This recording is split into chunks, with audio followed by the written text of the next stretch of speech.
اعوذ باللہ من الشیطان الرجیم بسم اللہ الرحمن الرحیم نحمده ونصلي ونسلم على رسوله الكريم اما بعد فاعوذ باللہ من الشیطان الرجیم بسم اللہ الرحمن الرحیم۔ قابل صدر احترام میرے عزیز وقار اور میرے ناظرین، السلام علیکم ورحمۃ اللہ تعالی وبرکاتہ۔ آج میں آپ حضرات کے سامنے حیض کے کچھ متفرق مسائل ہیں آپ کے سامنے پیش کرتا ہوں۔ اللہ کریم سے دعا رب العالمین ان دین کے مسائل سمجھانے کی بدولت اللہ تعالیٰ مغفرت فرمائے۔ یہ آج اہم سوال ہے کہ بھئی ایک سائل نے سوال کیا کہ بعض دفعہ ایسے ہوتا ہے کہ اگر کسی بھی عورت کو ماہواری شروع ہوتی ہے تو لوگ اس کے ساتھ بیٹھنا، اس کے ساتھ کھانا، اس کے ساتھ پینا اور اس کے ساتھ حتیٰ کہ بولنا بھی اس سے جو ہے نا گوارا نہیں کرتے، اور اس کو جو ہے نا یہود و نصارہ کی طرح اس کو چھوڑ دیتے ہیں۔ بھئی یہ بات غلط ہے۔ مسلم شریف کی روایت میں عائشہ صدیقہ رضی اللہ عنہ فرماتی ہیں، اس ماہواری کے دنوں میں نبی علیہ السلام میں اور نبی علیہ السلام ایک ہی برتن میں کھاتے تھے اور ایک ہی برتن سے گھونٹ گھونٹ لگا کر پانی بھی پیا کرتے تھے، اور اس میں روایت میں ہے کہ گوشت کے ایک ٹکڑے کو ایک ہی جگہ سے باری باری اپنے دانتوں سے توڑ کر کھاتے تھے نبی علیہ السلام اور عائشہ صدیقہ رضی اللہ تعالیٰ ماہواری کے دنوں میں۔ عائشہ فرماتی ہیں کہ ایک ہی گوشت کے ٹکڑے کو باری باری اس کو جو ہے نا ایک گوشت کے ٹکڑے کو باری باری دانتوں سے کاٹ کر کھاتے تھے، کہ کبھی عائشہ کھاتی پھر اسی ٹکڑے کو اسی جگہ سے نبی علیہ السلام کھاتے۔ یعنی کہ اس سے معلوم ہوا کہ ماہواری کے زمانے میں عورت کے ہاتھ، پاؤں، لعاب، منہ، ہر چیز پاک ہوتا ہے، اور کپڑے بھی پاک ہوتے ہیں سوائے ان کپڑوں کے جن کپڑوں پر اس خون کے دھبے لگ چکے ہوں۔ اگرچہ خون کے وہ قطرے، خون کے وہ دھبے اس کپڑوں پر لگے ہوں تو پھر اس صورت میں وہ کپڑے پلیت ہوتے ہیں، پھر دھو کے انہی کپڑوں کے ساتھ وہ چل پھر سکتی ہے، انہی کپڑوں کو پہن سکتی ہے۔ سائل نے سوال کیا کہ ایک عورت نماز پڑھ رہی تھی اور حالت نماز میں دوران نماز اس کی حیض شروع ہو گئی، تو اس عورت کا کیا حکم ہے؟ وہ نماز کو توڑے یا پھر وہ نماز جاری رکھے؟ اس کا جواب یہ ہے کہ اگر ایک عورت نماز پڑھ رہی تھی، نماز کے ہی دوران حالت نماز میں حیض شروع ہو گیا، تو اس سے اس کی نماز تو ختم، نماز کو توڑے، اور اس نماز کو اگر اس عورت نے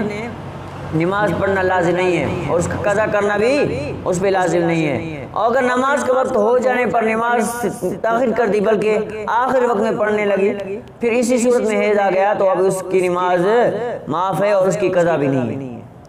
اب اس کی نماز معاف ہے اور اس کی قضا بھی نہیں ہے۔ لیکن اگر سنت فرض پڑھ لیا ہے، سنت اور نوافل رہتے ہیں، تو ایسا اگر اس صورت میں نماز پڑھتے ہوئے ایسا ہوا، سنت پڑھ رہی تھی یا نوافل پڑھ رہی تھی، تو اگر ایسی صورت میں سنت اور نوافل پڑھنے کی صورت میں ایسا ہوا تو اس کی قضا لازم ہے۔ یہ کیونکہ نوافل پہلے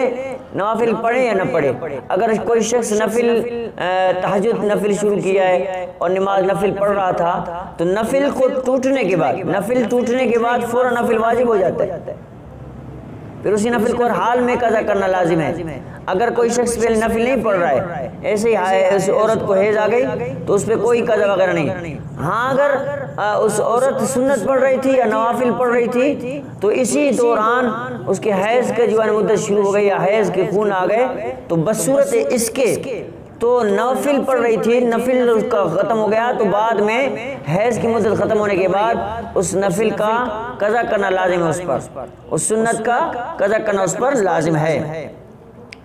اور حیض کے زمانے میں سوال نے سوال کیا کہ حیض کے زمانے میں شوہر اپنے بیوی کے ساتھ ہم بستر ہو سکتا ہے کہ نہیں، یا شوہر اپنے بیوی کے پاس جا سکتا ہے کہ نہیں؟ بھئی حالت حیض میں گھٹنوں دن سے لے کر گھٹنوں تک عورت کے جسم کو دیکھنا اور عورت کے جسم کو چھونا حرام اور گناہ ہے۔ صورت شوہر اس کے ساتھ لیٹ سکتا ہے، شوہر اس کے ساتھ گفتگو کر سکتا ہے، شوہر اس کے ساتھ کھا پی سکتا ہے، لیکن شوہر مباشرات نہیں کر سکتا۔ ہاں طہر کا انتظار کرے، جب پاکی ہو جائے تو بصورت پاکی ہونے کے پھر اس کے ساتھ جماع کر سکتا ہے۔ لیکن دوسرے سائل نے سوال کیا کیا حائضہ عورت کو دوران حیض اوقات نماز میں نمازیوں کی حیت بنانا ضروری ہے؟ اگر ایک عورت حائضہ ہے، کیا وہ حائضہ عورت صورت میں کیا وہ حیت نماز کی حیت کر کے بیٹھ سکتی ہے کہ نہیں؟ ہاں بھائی، حائضہ عورت کے لیے یہ صحیح ہے کہ ہر نماز کے وقت نماز کا وضو کرے، نماز کی حیت اختیار کر کے جا کے نماز والی جگہ پر بیٹھ جائے، وہاں ذکر اذکار درود شریف وغیرہ پڑھے، کیونکہ دل پاک ہوتا ہے، دل میں ذکر اذکار درود پڑھ سکتی ہے، اور نماز کی حیت اختیار کرے، کیونکہ وہ نماز کی جو عادت ہوتی ہے وہ نماز کی وہ عادت اس عورت سے نہ چھوٹے، اس لیے یہ نماز کی حیت اختیار کرے گی تو وہ نماز کی وہ حیت، نماز کا وہ ترتیب اس سے نہیں چھوٹے گی۔ اب پورے 10 دن نماز نہ پڑھے اور اس کو چھوڑ دے تو اس سے انسان نماز سے دور اختیار ہو جاتی ہے۔ اگر نماز کی حیت اختیار کر کے بیٹھ جائے گی تو نماز کی وہ جو محبت، نماز کی جو الفت جو اس کے دل میں ہوتی ہے وہ ہمیشہ ہمیشہ کے لیے برقرار رہے گی، اور جب طہر ہو جائے، پاکی ہو جائے، اس کے بعد فوراً اپنی نماز شروع کر دے۔ اللہ کریم سے دعا ہے رب العالمین ہمیں تمام مسائل کو اچھی طرح سے سننے اور ان پہ عمل کرنے کی توفیق عطا فرمائے۔ وما علینا الا البلاغ المبین۔